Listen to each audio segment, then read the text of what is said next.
Glory to Jesus Christ.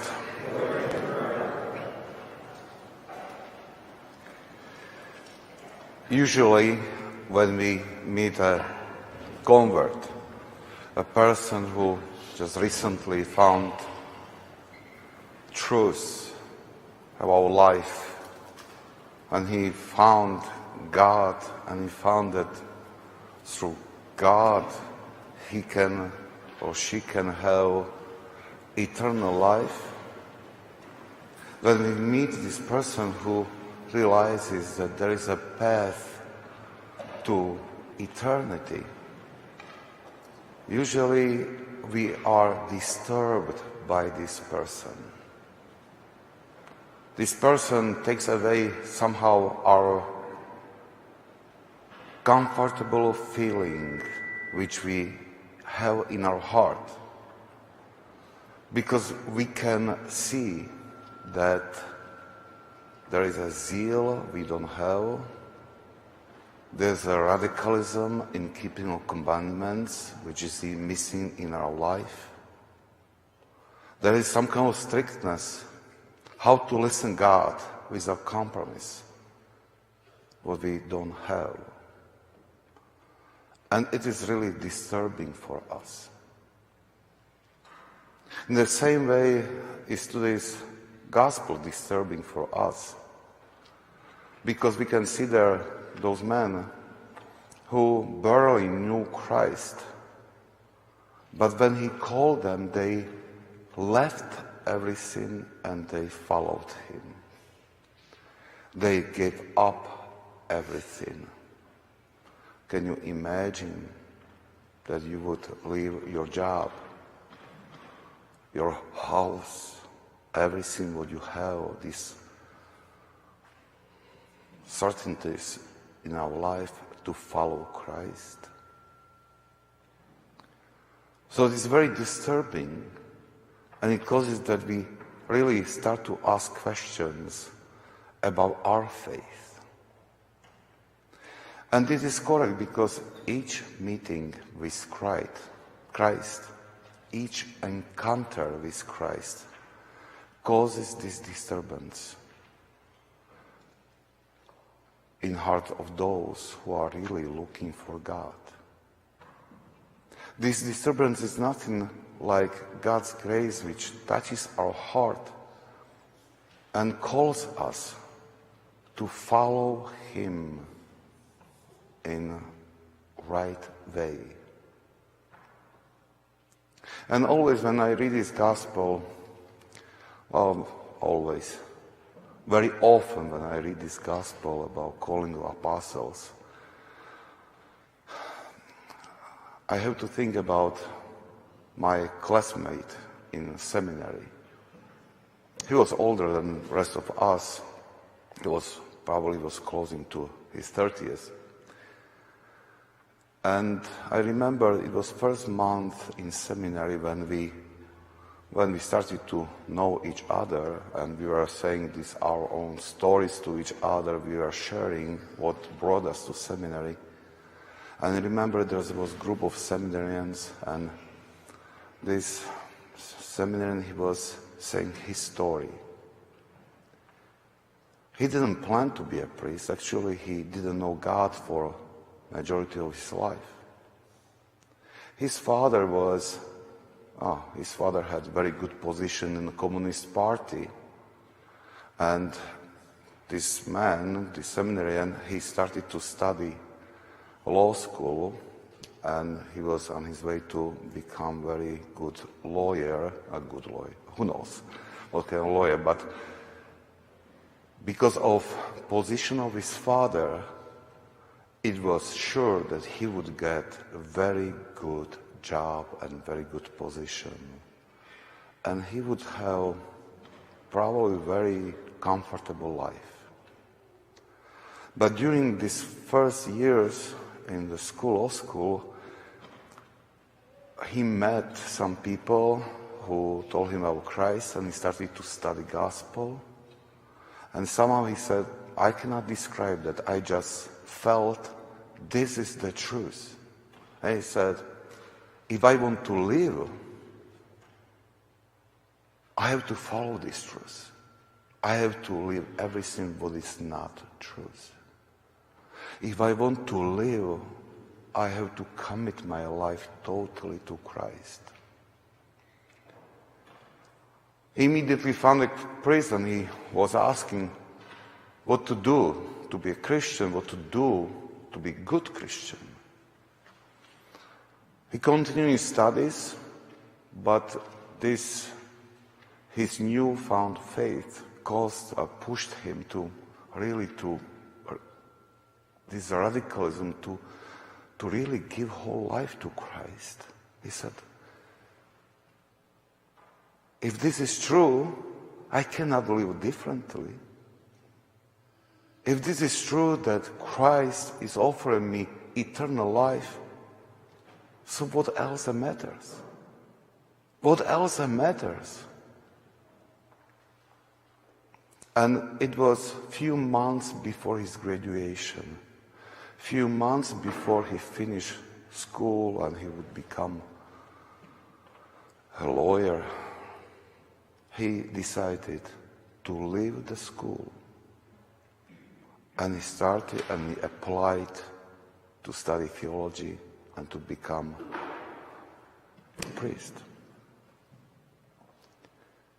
Well, it might be not so radical step if you don't understand this regime, communist regime. His father, he was about to lose his job and his position because his son made this step. So his parents denied him. His father said, well, go away.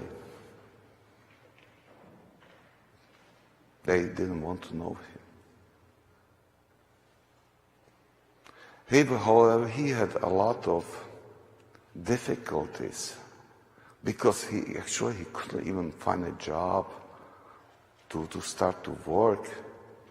And if you didn't have a job, if in the user ID there was not some kind of stamp that you are somewhere working, you would go to jail for that. You must work, it was impossible to be without work. He was in difficult position for 1 year. He was alone. His friends abandoned him because he was not good company anymore, because he got crazy for them.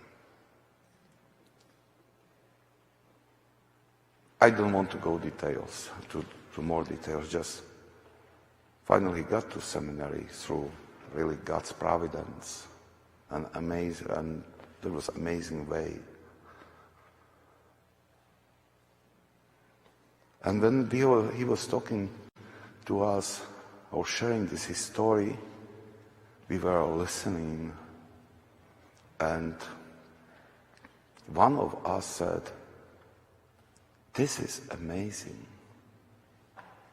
It's amazing that you made this radical decision in your life.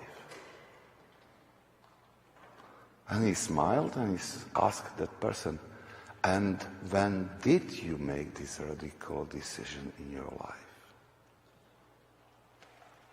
And it was like punch to the face of all of us, because we realized, and I realized, and probably others because we were silent, we realized that we didn't make this kind of radical decision as he did for Christ. We grew up in faith. Everything was so familiar for us, and we were formed by this parish environment in which we were and through privilege we had. And many times this formation carried the signs of some kind of compromises. This minimalism in spiritual life. That many times we were listening gospel And there were like these Christ commandments, but we were saying, yes, it is beautiful, but well, real life is real life. We have to live in this reality which we have. We had to admit that his question was really a challenge for us, because we realized that, well, for us to go to seminary, to be priests, it was a radical decision, but it was not. He made a radical decision. He put everything to God's hands. We did not at that time. And this was disturbing. This is why I recall this moment very often, and it is still a challenge for me. Because I have to ask myself, did you make this radical decision?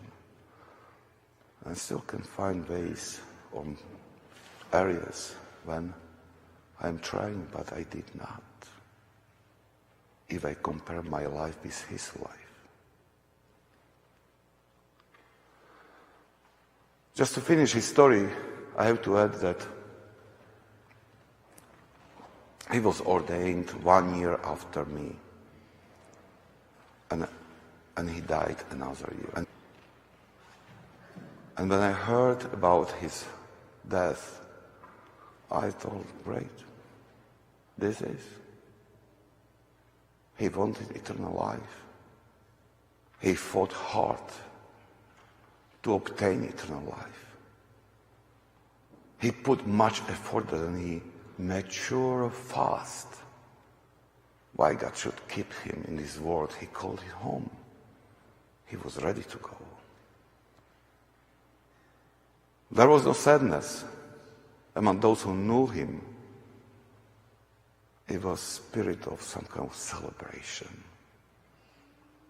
He reached his goal.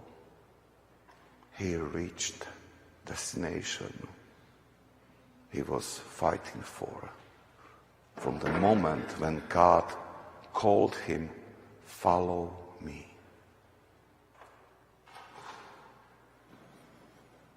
And this is a challenge for us, and we have to realize that we have to come to this moment. This is what parents and godparents promise when they stand in front of the entrance of the church, and they promise that in the name of the child that, well, they denounce Satan and commit his life to Christ, and they, in this promise, they make this promise to God that they will bring this baby through their formation to the moment when the baby is able to make own radical decision for God. It is not just, we are not just forming decent people. At that moment we are promising that we are going to raise and form these young people to become real Christians who know the real goal of life, which is heaven, holiness and heaven. But what is the reality? It's horrible to hear these statistics. I read this week that there are like a huge number of Catholics here in America. Well, still smaller group in comparison with other churches. But only 23% come to church. Even though this 23% doesn't come every Sunday, but they come from time to time, and there is over 70%, they say, I'm Catholic, but I don't go anywhere. But still, this 20 and something percent are able to do wonderful things. If you think about these good charities, hospitals, schools, universities, And many, these counseling services, helping people in many areas. Amazing things do these small percentages, not even 23, even less, which are raising lives of many up.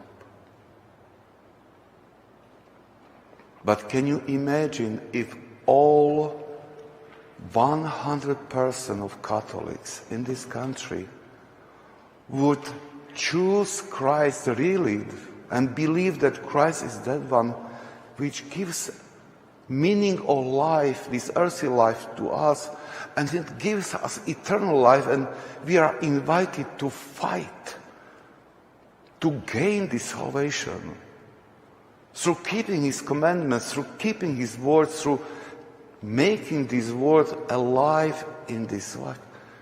How different this country would be. Isn't it what we see in society now, this disturbance and not order and this craziness? Isn't it the result that we gave up on our vocation as Christians? It is a sign that we stop to be salt of this earth, salt of this society, light of this society. Isn't it a sign that we made so huge compromise that we even betray Christ and His teaching, and we many times go on the side of those who are enemies of God?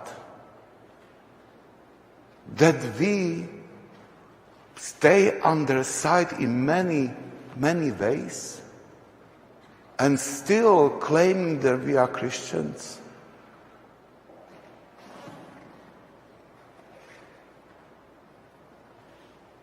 This is the result of this our somehow human weakness, that we always are looking for a way which is the most comfortable and easy. This is what sin caused in our nature, that we are looking for something what is the less resistant.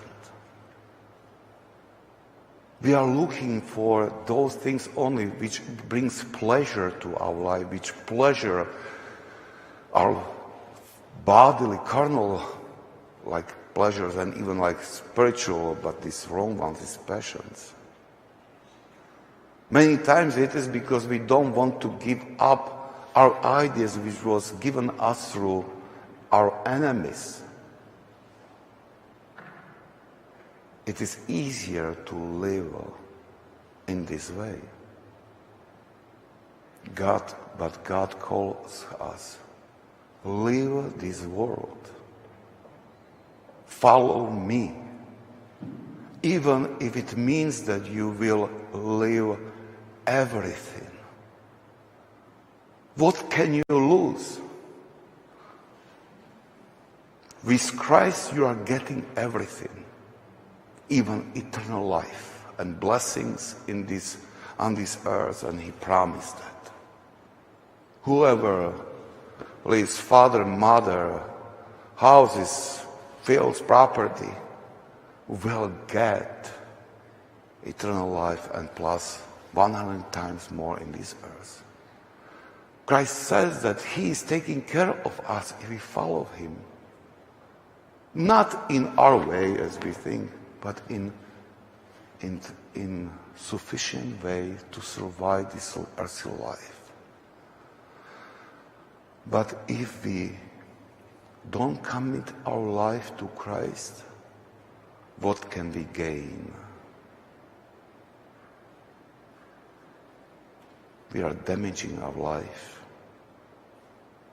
We are allowing to enter chaos and difficulties to our life here on earth, and we are losing eternal life.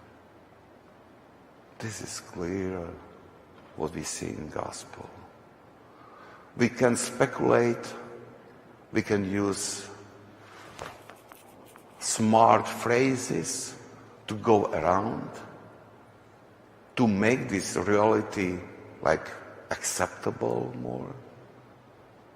But truth is, if we don't belong to Christ, we will not enter to heaven.